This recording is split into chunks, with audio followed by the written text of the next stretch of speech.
hun te her zela sikpui hun lo her chwakin lalpian ni hoi lo partin ten mo in lo chwale ta fam ngai tan zong lunglen akai thofe pa ente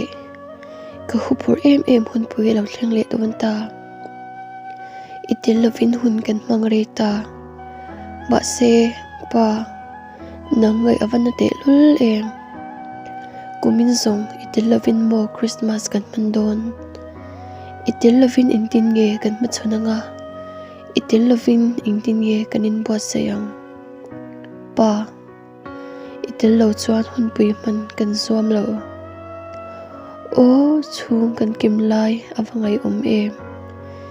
itil lo chuan kan lim akim don si lo kan run chung aruak ngoi a lo kan zunga pa kan vai na khwa va se don em fanal runa zai kan voranga tlai ne ma roi pui kilin mi an phule murmuranga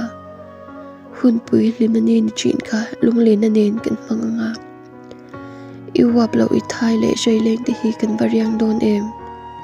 moi khupui dai ria isakro ansar na fangin tra sai kan re le don ani hi mo sunu nangaya kho har mitui tla kan nem so don si lo iron clear veang diro van ru no ma tringin I thai le shaileng te hi min ngai veang diro pa kan bulo ma Krismas man ichak hian garing chin kan ngai lu tuk che I chung te hian iwap na toya hun pui man kan chaka ngai lai zo pa til lo Krismas tu limni kan tan chana achang ta si pa kan ngai che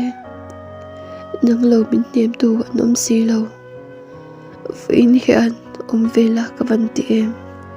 Krismas chibai o kapa kan ngai lu tuk che